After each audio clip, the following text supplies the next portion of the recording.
하나님의 말씀 함께 보겠습니다. 열왕기하 23장 21절에서 27절까지 구약성경 열왕기하 23장 21절에서 27절까지 봅니다. 왕이 뭇 백성에게 명령하여 이르되 이 언약책에 기록된 대로 너희 하나님 여호와를 위하여 유월절을 지키라 하매 사사가 이스라엘을 다스리던 시대부터 이스라엘 여러 왕의 시대와 유다 여러 왕의 시대에 이렇게 유월절을 지킨 일이 없었더니 요시야 왕 8째 해에 예루살렘에서 여호와의 앞에 이 유월절을 지켰더라. 요시야가 또 유다 땅과 예루살렘에 보이는 신접한 자와 점쟁이 드라빔과 우상과 모든 가증한 것을 다 제거하였으니 이는 대제사장 hil기야가 여호와의 성전에서 발견한 책에 기록된 율법의 말씀을 이루려 함이라. 요시야와 같은 마음을 다하며 뜻을 다하며 힘을 다하여 모세의 모든 율법을 따라 여호와께로 돌이킨 왕은 요시야 전에도 없었고 후에도 그와 같은 자가 없었더라.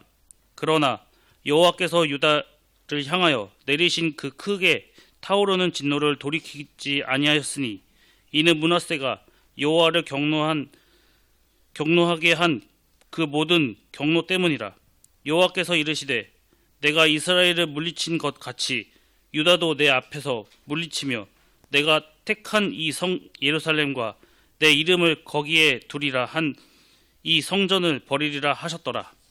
아멘. 찬양대의 찬양으로 하나님께 영광을 돌리고 함께 화답하면서 은혜 나눕니다.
기록된 말씀대로 이런 제목으로 은혜 나눕니다. 같이 한번 따라서 하시죠. 기록된 말씀대로. 일제 36년 강점기 때 신사참배를 강요했습니다. 강요하면서 신사참배는 국민 의례이지 종교 행위가 아니다, 이렇게 주장을 했습니다. 자, 그러나 신사참배, 이 신사라고 하는 것은 사당이에요. 일본의 황실의 조상이나 국가의 공로를 크게 세운 그런 사람들을 신으로 모신 사당입니다. 그 사람을 신으로 모신 사당임이 분명한 것이죠. 이곳에 와서 머리를 숙여서 경의를 표하는 것은, 이것은 확실한 우상숭배라고 하는 사실이죠. 자, 그래서 진실한 마음으로 하나님을 믿고 섬기는 사람들은 신사참배를 거부했습니다. 거부했다고 하는 것으로 많은 신실한 그리스도인들이 감옥에 갇히고 고문을 받았어요. 그 중에 한상동 목사님이 있었습니다. 이 한상동 목사님은 신사참배를 거절한 사람이에요. 경찰서로 끌려가서 조사를 받게 되었습니다. 경찰서 서장이 종이와 펜을 내놓으면서 이렇게 말을 했습니다. 신사참배를 반대하는 이유를 여기에 적어보시오. 그래서 목사님이 신사참배를 반대하는 이유를 적었습니다. 첫 번째, 하나님의 계명을 어기는 것이니 하나님이 노하심으로 할 수 없다. 두 번째, 인생의 본분은 하나님을 영화롭게 하는 일인데 그렇게 못하니 할 수 없다. 세 번째, 신사참배를 하게 되면 결국 교회가 없어질 것이므로 할 수 없다. 네 번째, 강요하는 그 개인도 망하게 될 것이니 그 남의 망하는 꼴을 볼 수 없어서 할 수가 없다. 다섯 번째, 신사참배를 하게 되면 국가도 망하게 될 것이므로 할 수가 없다.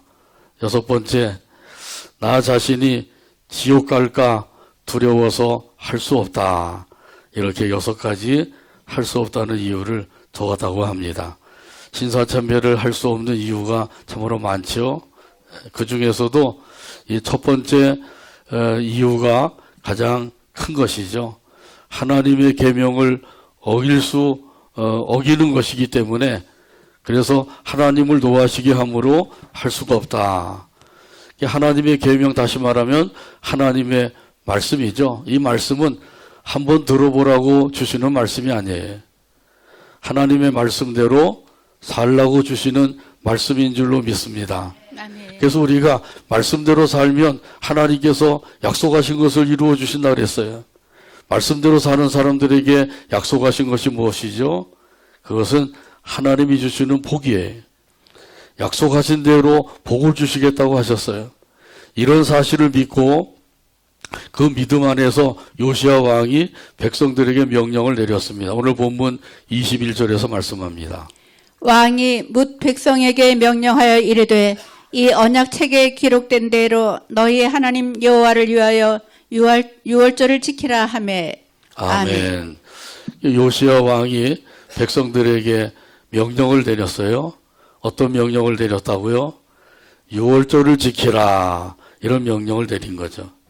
지키는데 어떻게 지켜야 합니까? 기록된 말씀대로 지켜야 한다고 하는 사실이죠. 그래서 여기 본문에도 보면 언약책에 기록된 대로 지키라, 이렇게 말씀하고 있어요. 한번 따라서 하죠. 언약책에 기록된 대로 지키라. 언약책에 기록된 대로 지키라. 이것이 참으로 중요한 거예요. 지키는데 자기 생각대로, 자기 나름대로, 자기 방법대로 지키는 게 아니라 기록된 말씀대로 지키는 것. 그것도 아무데나 기록된 것이 아니라 언약책에 기록된 말씀대로 지키는 것이 중요한 것이죠. 지금도 많은 사람들이 하나님의 말씀을 자기 나름대로 해석을 해요. 원어를 들먹이면서 원어가 이렇고 저렇고 알아듣지도 못할 그런 이야기들을 하면서 횡설수설하고 있단 말이죠. 그래서 하나님의 말씀대로 살지 못하도록 만드는 거예요. 그런데 미혹을 당하게 되면 결국은 하나님의 말씀대로 살지 못하게 되죠. 자기 생각대로 자기 나름대로 섬기는 거예요. 그건 하나님께서 인정하지 아니하시는 거죠. 우리가 하나님을 섬기는데 하나님이 원하시고 요구하시는 것이 무엇인지를 알아서 하나님이 원하시고 요구하시는 대로 섬겨야 되는 것이죠. 그래야지 하나님께서 그것을 인정해 주시는 거예요. 아무리 우리가 열심히 한다고 할지라도 하나님의 뜻에 부합하지 못해서 하나님께로부터 인정을 받지 못한다고 하면 그 소용이 없는 거예요. 자기 열심에 불과한 것이죠. 자, 그러니까 이 요시야 왕도 아주 확실하게 깨달았어요. 요시야 왕이 확실하게 깨달은 것은 언약책에 기록된 대로 하나님의 그 유월절을 지켜야 된다, 이 사실이죠. 그래서 백성들에게 아주 엄숙하게 명령을 내린 거예요. 언약책에 기록된 대로 유월절을 지켜라. 유월절을 지키는 것, 이것은 하나님이 정해주신 날짜에 지켜야 돼요. 하나님께서 정해주신 날짜는 1월 14일입니다. 이날에 꼭 지켜야 될 그런 까닭이 있어요. 무엇 때문에 이날에 꼭 지켜야 되죠? 그것은 이스라엘 백성들이 애굽에서 종살이하고 있을 때 하나님께서 모세를 보내셔서 모세로 하여금 애굽에서 구원하게 하신 거예요. 구원하게 하실 때 그때 10가지 재앙을 내리셨어요. 애굽 왕 바로가 항복을 하고 또 번복을 하고 항복했다가 또 번복하고 이렇게 했는데 이 10번째 재앙을 내릴 때 애굽 왕 바로가 두 손 들고 항복을 하게 된 거죠. 그래서 하나님의 뜻대로 이스라엘 백성들이 애굽에서 구출을 받게 된 거예요. 그날이 바로 1월 14일이라는 사실이죠. 그래서 1월 14일에 하나님께서는 이스라엘 백성들에게 10번째 재앙이 임하지 아니하도록 유월절을 지키게 하신 거예요. 이 10번째 재앙은 무엇인가요? 그렇죠. 애굽 사람들의 장자들을 다 죽이는 일이에요. 그런데 애굽에 살고 있는 이스라엘 백성들도 죽을 수가 있죠. 그래서 이스라엘 백성들의 장자들은 살려주시기 위해서 유월절 예식을 거행하게 하신 거예요. 출애굽기 12장에 보게 되면 유월절 예식에 대한 말씀이 자세하게 말씀하고 있죠. 거기에 보게 되면 흠없고 점없는 1년 된 어린 양이나 염소를 하나님 앞에 염소를 잡아서 그 피를 좌우 문설주와 문인방에다가 발라라, 이렇게 말씀하죠. 그러면 그 집에 있는 사람들은 죽음을 당하지 않게 되는 거예요. 애굽에 있는 모든 장자들을 다 죽이는 가운데서 그 죽이는 그 천사가 그 집을 뛰어넘게 되는 거죠. 어떤 집이요?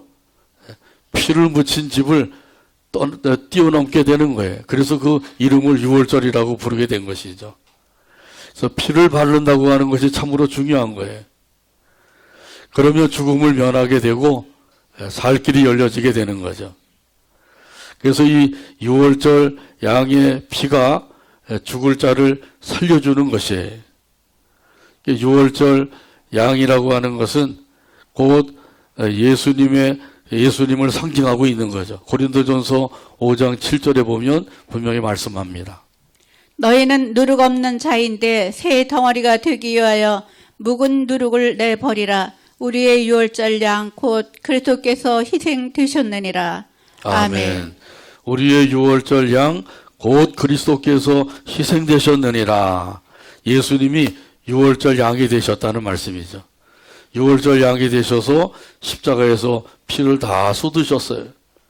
그 피를 마음에 바르는 사람들은 죽을 자리에서 살게 되는 거예요. 그런데 그 피를 마음에 받지 못하는 사람들은 죽을 수밖에 없는 거죠. 죽는 것도 그냥 이 세상에 살다가 죽는 것으로 끝나는 것이 아니라 영원한 사망이에요.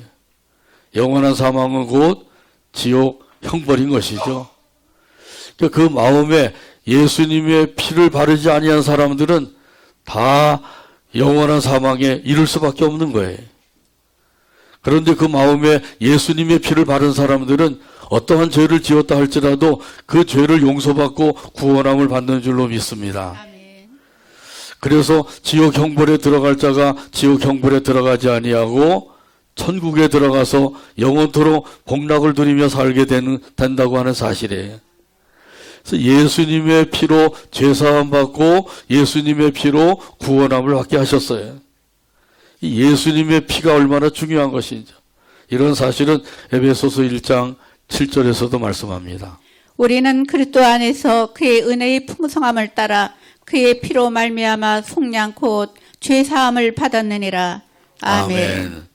분명히 여기 말씀하죠. 그의 피로 말미암아 속량 곧 죄사함을 받았느니라.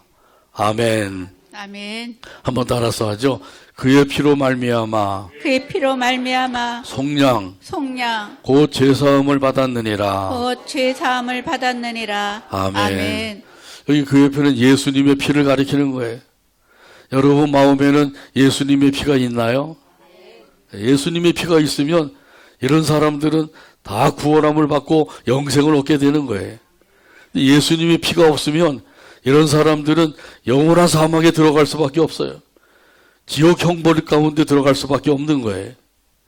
여기서 우리를 구원해 주셨다. 이거야말로 큰 은혜인 거예요. 나 같은 죄인이 구원함을 받을 수 있게 되었다. 이건 바로 하나님의 큰 은혜란 말이죠. 우리가 성장함을 받고 구원함을 받는 것, 죄사함 받고 그것으로 끝나지 아니하고 하나님의 거룩한 자녀가 되었다고 하는 것, 이거야말로 예수님의 피공로라는 사실이죠. 그래서 예수님의 피를 생각할 때마다 우리는 그 가운데서 감사하고 찬송하게 되는 거죠. 그 놀라운 구속의 은혜를 내게 주셨다. 이 사실을 다시 한번 깊이 깨닫게 되기를 바랍니다. 아멘. 그리고 구속의 은혜 가운데 살게 되기를 바랍니다. 아멘. 이 구속의 은혜 가운데 거하여 살기만 하면 이런 사람들은 걱정할 것이 없어요. 그런데 걱정되는 사람들은 이 구속의 은혜 가운데 살지 못하는 사람들이에요. 이 구속의 은혜 가운데 사는 사람은 감사와 찬송이 넘치게 돼요. 은혜 가운데 살지 못하는 사람들은 불평, 원망을 일삼으며 살 수밖에 없는 거죠. 이런 그 구속의 은혜 가운데 담겨져 있는 것이 바로 6월절의 은혜라고 하는 사실이죠. 이스라엘 백성들이 애굽에서 나올 때 애굽 사람들의 장자들은 다 죽임을 당했는데 이스라엘 백성들의 장자들은 다 살았어요. 그래서 이 하나님께서는 그때부터 너희들의 장자는 다 내 것이다. 내 것이라고 분명히 말씀하시죠. 그래서 그 장자들은 하나님의 것으로 하나님께 드려야 돼. 하나님께 드려야 되는데 사람을 잡아 드릴 수가 없는 거죠. 짐승을 제물로 드리듯이 사람을 잡아서 제물로 드릴 수가 없어요. 그래서 드리는 것이 속전이라고 하는 것이에요. 속전. 그 사람을 제물로 드릴 수 없으니까 대신해서 속전을 드려라. 그렇게 말씀하신 거죠. 이렇게 이스라엘 백성들이 그 애굽에서 나올 때 그때 받은 그 은혜를 잊지 말아야 돼요. 그런데 이스라엘 백성들이 나와서 세월이 1년, 2년, 10년, 20년 지나가다 보니까 그 은혜를 또 까맣게 잊어버리게 되죠. 그 은혜를 잊어버리고 이제 자기 생각대로 자기 나름대로 섬기며 사는 거예요. 그 하나님께서 인정하지 아니하셔요. 그래서 매우 중요한 것은 바로 이스라엘 백성들이 애굽에서 나올 때 하나님께로부터 받은 은혜, 그 은혜를 잊지 말아야 된다고 하는 사실이죠. 요시아 왕 시대에도 마찬가지예요. 그때도 이스라엘 백성들이 하나님을 섬긴다고 하면서 자기 나름대로 섬긴 거예요. 산당에서 제사를 드리고 또 여러 가지 우상들도 만들어 놓고 그게 여호와 하나님이라고 하면서 섬기기도 하고요. 베델과 단에다가 제단을 쌓아놓고 거기다 금송아지 만들어 놓고 그 앞에 제물을 드리면서 하나님 앞에 제사를 드린다고 그렇게 하면서 섬겼다는 사실이에요. 그래서 요시아 왕이 기록된 하나님의 말씀을 통해서 깨달았어요. 이건 아니구나. 언약책에 기록되어 있는 말씀은 그게 아니로구나. 그걸 깨닫고 요시아 왕이 유월절을 지켜라. 이것을 지키라고 이스라엘 백성들에게 명령을 내린 거예요. 그래서 유다와 이스라엘 나라에 있는 모든 왕들 중에서 요시아 왕처럼 이 유월절을 지킨 왕이 없었다고 말씀을 하죠. 요시야 왕처럼 지킨 왕이 없어요. 이런 사실은 오늘 본문 22절에서 말씀합니다. 사사가 이스라엘을 다스리던 시대부터 이스라엘 여러 왕의 시대와 유다 여러 왕의 시대에 이렇게 유월절을 지킨 일이 없었더니 아멘. 사사 시대부터 왕정 시대에 이르기까지 요시야 왕처럼 유월절을 지키는 왕이 없었다는 사실이죠. 자, 그런데 성경에 보게 되면 유월절을 지킨 왕이 또 하나 있죠. 누가 지켰나요? 히스기야 왕이 지켰어요. 자, 그런데 이 히스기야 왕은 기록된 하나님의 말씀대로 지키지를 못했어요. 1월 14일에 유월절을 지켜야 되는데 이 히스기야 왕은 한 달 뒤인 2월 14일에 지키게 된 거예요. 그렇게 지키게 된 것은 이스라엘 백성들 유월절을 지켜라 명령을 내렸는데 저 지방에 살고 있는 이스라엘 백성들이 예루살렘에 와서 유월절을 지켜야 되는데 속히 오질 못해서 한 달이 더 늦어지게 된 것이죠. 그래서 한 달 늦게 유월절을 지키긴 지켰지만은 그것은 하나님의 말씀대로 지키지 못한 거예요. 그리고 자기 자신을 정결하게 한 후에 유월절을 지켜야 되는데 이스라엘 백성들 중에서 자기 자신을 정결하게 하지 못한 백성들이 있었던 거죠.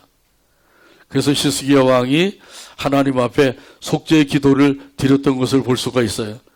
역대하 30장 18절에 보면 말씀합니다. 에브라임과 므낫세와 이사갈과 스불론의 많은 무리는 자기들을 깨끗하게 하지 아니하고 유월절 양을 먹어 기록한 규례를 어긴지라 히스기야가 그들을 위하여 기도하여 이르되 선하신 여호와여 사하옵소서. 아멘. 여기 분명히 기도하죠. 선하신 여호와 하나님이여 사하여 주옵소서, 용서하여 주옵소서. 히스기야의 그 기도를 하나님이 들으셨어요. 들으시고 백성들의 죄를 용서해 주셨습니다. 이처럼 히스기야 왕도 유월절을 지켰지만은 제 날짜에 지키지 못하고 백성들 중에서 자기 자신을 정결하지 못한 가운데서 지킨 것이 잘못된 것이죠. 요시야 왕 때는 제 날짜에 지키고 모두 다 정결하게 한 후에 유월절을 지켰다고 하는 사실이에요. 하나님께서는 우리가 비록 실수하고 잘못해서 하나님 말씀대로 하지 못함으로 죄를 지었다 할지라도 우리가 그 죄를 하나님 앞에 나가서 자백하게 되면 용서해 주시는 줄로 믿습니다. 깨끗하게 해주시는 줄로 믿습니다. 아멘. 참으로 우리 하나님은 좋으신 하나님이에요. 이런 하나님을 찬양하며 살아가게 되기를 간절히 바랍니다. 아멘. 이런 하나님께 기도하게 되기를 바랍니다. 아멘. 더욱더 하나님을 의지하게 되기를 바랍니다. 아멘. 찬송가 325장 1절에 보면 이런 가사가 있어요. 예수가 함께 계시니 시험이 오나 겁없네. 기쁨의 근원 되시는 예수를 위해 삽시다. 날마다 주를 섬기며 언제나 주를 기리고 그 사랑 안에 살면서 딴 길로 가지 맙시다. 찬송가 325장 1절 가사를 생각하면서 함께 찬양합니다. 예수가 함께 계시니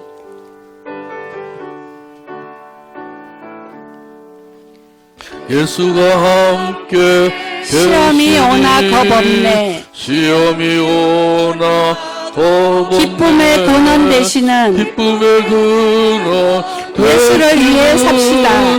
예수를 위해 날마다 주를 섬기며 날마다 주를 섬기며 언제나 주를 기리고 언제나 주를 기리고 그 사랑 안에 살면서 사랑 안에 살면서 딴 길로 가지 맙시다. 딴 길로 가지 맙시다.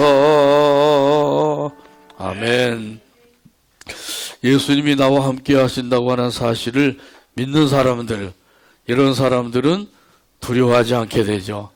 겁내지 않게 됩니다. 담대함을 얻게 됩니다. 예수님이 나와 함께 하신다. 이 사실을 꼭 믿으시길 바랍니다. 아멘. 예수님은 하나님의 아들이셔요. 전능하신 하나님이셔요. 이런 예수님이 나와 함께 하신다. 얼마나 마음이 든든해. 이걸 믿으면 마음이 든든해져요. 담대해져요. 근데 믿지 아니하면 여전히 두려워하고 또 겁을 내고 염려하며 살 수밖에 없는 거죠. 우리 예수님이 나와 함께 하신다고 하는 사실을 꼭 믿으시길 바랍니다. 아멘. 이런 사람들은 시험이 와도 겁을 내지 않아요. 환난을 당해도 두려워하지 않게 됩니다. 그리고 어려운 일을 당해도 염려하지 않게 되죠. 그런데 예수님이 함께 하신다고 하는 사실을 믿지 못하는 사람들은 조금만 힘들고 어려운 일이 닥쳐도 그저 염려하는 거죠. 하라고 하는 기도는 안 하고 하지 말라고 하는 염려는 열심히 하고, 그렇게 하면 이게 믿음 생활이 되겠냐 말이죠. 말씀대로 사는 삶이 되겠느냐 하는 거예요. 우리는 하나님의 말씀대로 살아야 돼요. 하나님께서 말씀하신 대로 기도하라고 그랬으면 기도하고, 염려하지 말라고 그랬으면 염려하지 말고, 염려하지 않으려면 하나님께 다 맡겨야 되는 거죠. 말씀대로 살면 돼요. 근데 말씀을 듣기는 듣고 읽기는 열심히 읽는데 말씀대로 살지는 않는 거죠. 그것이 오늘날 믿는 사람들의 병폐예요. 하나님의 말씀대로 살아야 돼요. 요시아 왕이 그것을 잘한 거죠. 요시아 왕은 이런 믿음을 가지고 있었던 거예요. 그래서 그 믿음을 가지고 모든 가증한 것들을 다 제거해 버렸어요. 오늘 본문 23절에서 24절 가운데 말씀합니다. 요시아 왕 18째 해에 예루살렘에서 여호와 앞에 이 유월절을 지켰더라.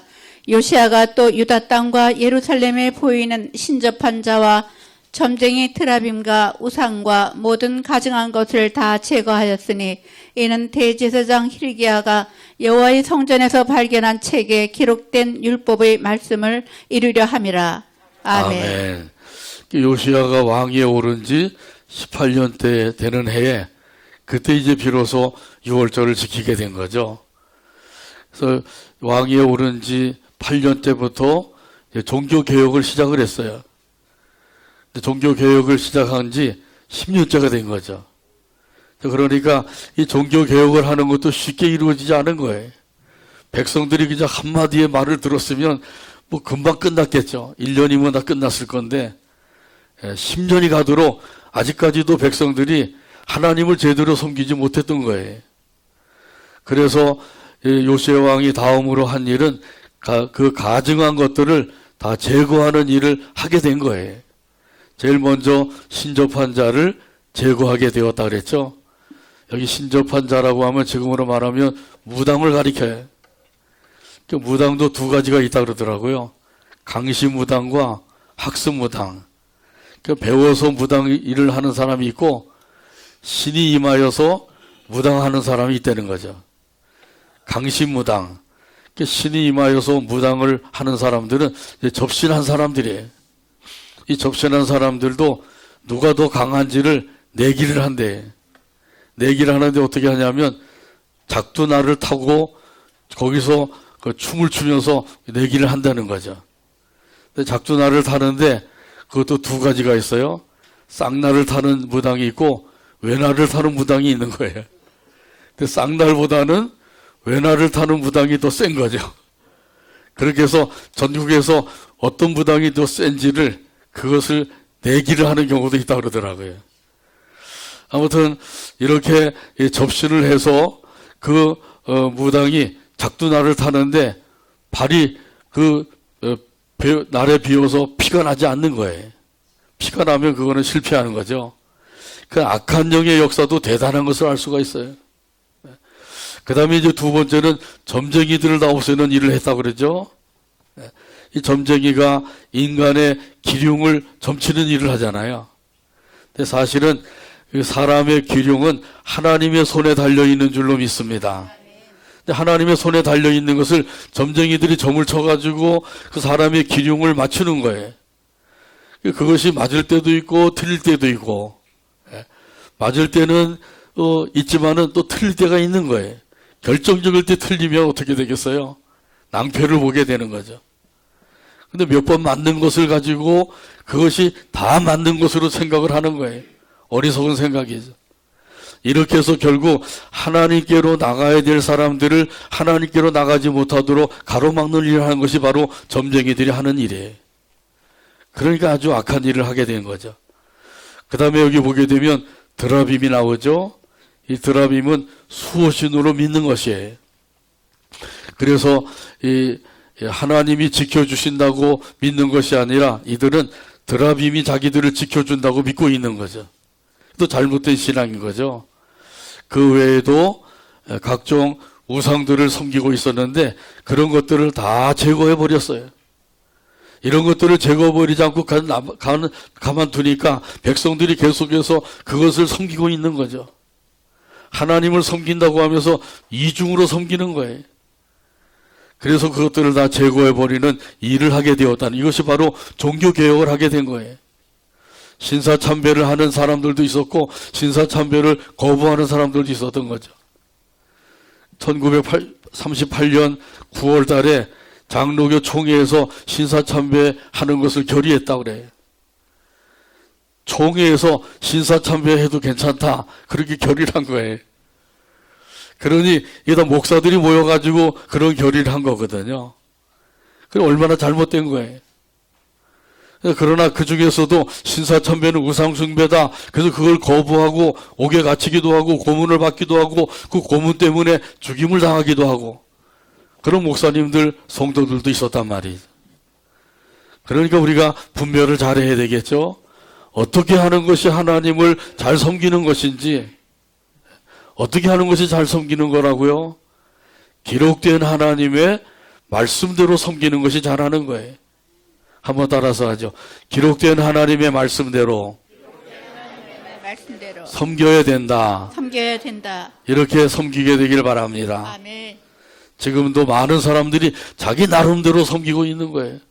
자기 생각대로, 자기 뜻대로 그렇게 섬기다 보니까 잘못 섬기게 되고 하나님께로부터 인정을 받지 못하게 되는 거예요. 우리 하나님께서 택하신 이스라엘 백성들인데도 이스라엘 백성들이 하나님을 제대로 섬기지 못하고 있었던 거죠. 그래도 요시아 왕이 하나님의 말씀을 깨닫고 이렇게 해서는 안 되겠다 해서 이스라엘 백성들에게 명령을 내리기도 하고 유월절을 지키기도 하고 그리고 가증한 것들은 다 제거해버리고 이렇게 해서 백성들이 하나님만을 잘 섬길 수 있도록 만들어준 것이죠. 그래서 이스라엘 백성들이 이제부터는 해서는 안 될 것들을 다 버리고 하나님을 섬길 수 있게 된 것이에요. 요시아 왕이 이런 그 죄악된 것들, 이런 것들을 제거한 것을 생각하면서 혹시라도 내게 아직까지도 내어버려야 될 것이 무엇이 있는가, 이걸 살펴봐야 되겠죠. 이스라엘 백성들은 신접한 자, 점쟁이, 드라빔, 각종 우상들 이런 것들을 다 제거해 버렸는데, 그러면 내가 하나님을 섬기는 데 있어서 아직까지도 버리지 못한 것이 무엇이 있는가? 하나님을 섬기는 데 있어서 나를 방해하는 것이 무엇이 있는가? 이걸 살펴봐야 되죠. 그런 것이 있다고 하면 빨리 내버려야 돼요. 빨리 내버려야만 우리가 하나님을 잘 섬길 수가 있습니다. 그래서 하나님께서 우리에게 주시는 말씀대로, 기록된 말씀대로 섬기면 되는 거예요. 우리가 제거할 것이 무엇이 있는지 베드로전서 2장 1절에서 말씀합니다. 그러므로 모든 악독과 모든 기만과 외식과 시기와 모든 비방하는 말을 버리고. 아멘. 모두 몇 가지를 버리라고 말씀하셔요? 제가 먼저 세어봤습니다. 5가지를 버리라 그랬어요. 이것들은 모두 다 영적인 쓰레기와 같은 것들이에요. 이 쓰레기는 오래 두면 둘수록 손해가 크죠. 그 쓰레기가 썩어서 냄새나고 벌레가 끼고 파리가 생기고 이러면 얼마나 손해가 막심해요. 그래서 이 영적인 쓰레기는 빨리 버릴수록 내게 유익한 것이에요. 첫 번째 우리가 버려야 될 것은 악독을 버려라, 이렇게 말씀하죠. 이것은 남을 해하려고 하는 악한 마음을 가리키는 거예요. 남에게 유익을 주려고 하는 것이 아니라 남을 해하려고 하는 악한 마음, 이것이 바로 악독이란 말이죠. 예수님은 죄가 하나도 없으신 분이죠. 그런데 유대인들은 예수님을 죽일 죄인으로 취급을 했어요. 신성모독죄를 범했다, 이렇게 하면서 예수님을 사형에 처해야 된다고 외친 거죠. 십자가에 못 박으소서, 십자가에 못 박아 죽이소서, 이렇게 외쳤어요. 빌라도가 결국은 유대인들의 그 외침에 눌려서 예수님을 십자가에 못 박도록 내어주게 되죠. 예수님 무슨 죄가 있어서 그런 게 아니에요.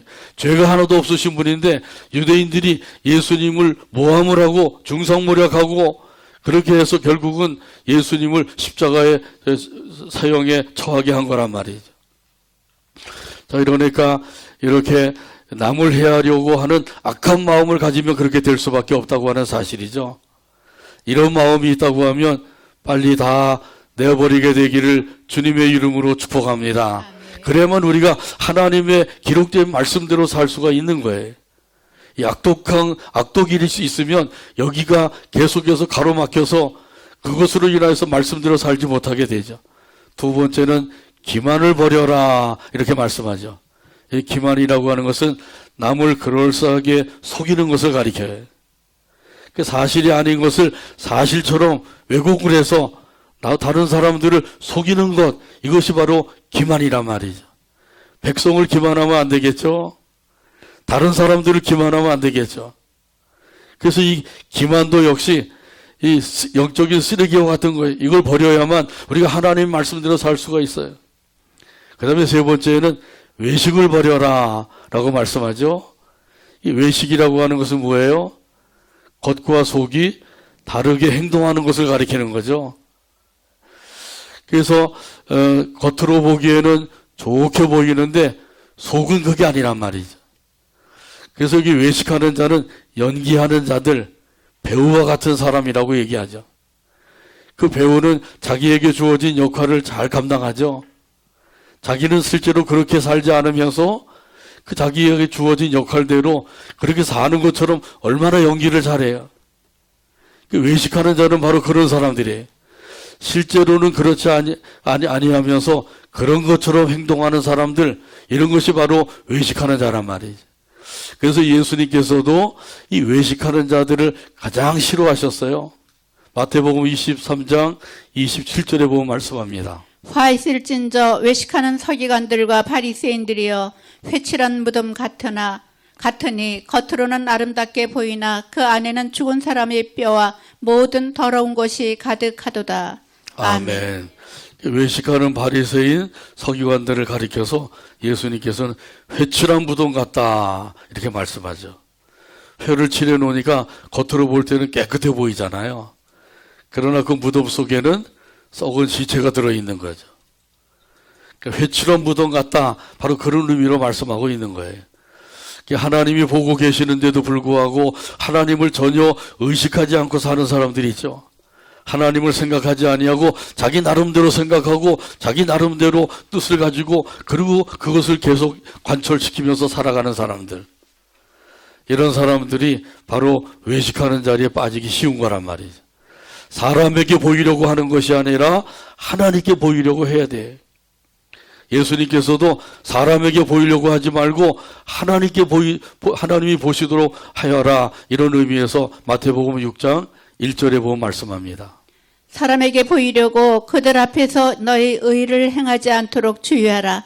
그리하지 아니하면 하늘에 계신 너희 아버지께 상을 받지 못하느니라. 아멘. 외식하는 사람들, 하나님께 보여드리려고 하는 게 아니라 사람에게 보이려고 하는 사람들, 이런 사람들은 하나님 아버지께 상을 받지 못한다고 말씀하셔요. 상 받기커녕 책망을 받게 되겠죠. 자, 그러니까 여기 예수님께서도 외식하는 바리새인과 서기관들을 향해서 얼마나 무서운 말씀을 하셨어요. 화 있을진저. 이 화 있을진저 하는 말씀은 저주를 받을지어다, 그런 말씀이에요. 그러니 아주 무서운 말씀이죠.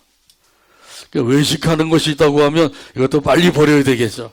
그러면 우리가 말씀대로 살 수가 있습니다. 그 다음에는 시기를 버려라 라고 말씀하죠. 이 시기라고 하는 것은 타인이 잘 되는 것을 방해하는 것을 가리키는 거예요. 우리 속담에도 그런 말이 있죠. 사촌이 땅을 사면 배가 아프다.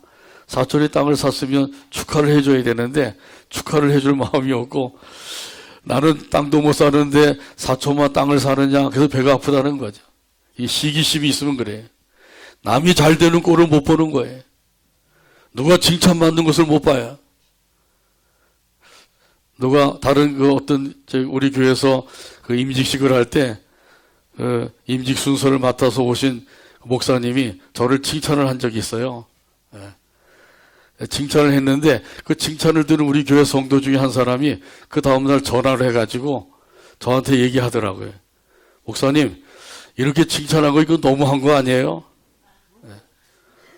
아니 그걸 꼭 얘기를 해야 되냐 말이죠. 그것도 제가 쉬는 월요일 날 전화를 해가지고 그 칭찬한 것이 속이 안 좋은 거예요. 그러니까 저한테 그런 얘기를 하는 거죠. 참 황당하더라고요. 제가 뭐 거짓말 할 수 있겠어요? 강단에 서가지고. 하여튼 그런 일도 다 있었어요. 자, 그 다음에는 여기 비방하는 말을 버려라 라고 말씀하죠. 여기 비방하는 말은 남을 향해서 중상모략을 하는 것을 가리키는 거죠. 예수님께서도 비판하지 말아라. 비판하면 어떻게 된다고요? 비판하는 그것으로 네가 비판을 받을 것이다 라고 말씀하셔요. 그러니까 비방하거나 비판하는 것, 중상모략하는 것, 이것은 영적인 쓰레기와 같은 거죠. 이런 것이 있으면 빨리 버려야 된다는 사실이에요. 여기 5가지를 버리라 그랬죠. 악독을 버려라, 기만을 버려라, 외식과 시기를 버려라, 비방하는 말을 버려라. 이런 것들을 버려야만 우리가 하나님의 말씀대로 살 수가 있기 때문이에요. 그래서 요시아 왕도 이런 모든 가증한 것들을 다 제거하게 했어요. 그걸 제거해야만 이스라엘 백성들이 하나님의 말씀대로 하나님을 제대로 섬길 수가 있기 때문인 거죠. 그래서 하나님께서는 이런 요시아 왕을 아주 극찬을 해주셨어요. 그것이 바로 오늘 본문 25절에 나오는 말씀이죠. 25절 찾아서 같이 한 목소리를 읽고 오늘 말씀을 맺습니다. 요시아와 같이 마음을 다하며 뜻을 다하며 힘을 다하여 모세의 모든 율법을 따라 여호와께로 돌이킨 왕은 요시아 전에도 없었고 후에도 그와 같은 자가 없었더라. 아멘. 기도합니다. 하나님 아버지 감사합니다. 오늘도 사랑으로 인도해 주시고 함께 모여서 영광 돌리게 하시며 말씀을 받게 하여 주시니 감사합니다. 주신 말씀대로 기록된 말씀을 따라 살아가는 우리 모두가 되도록 성령 하나님께서 인도하시고 도와주시옵소서. 예수님의 이름으로 기도하옵나이다. 아멘.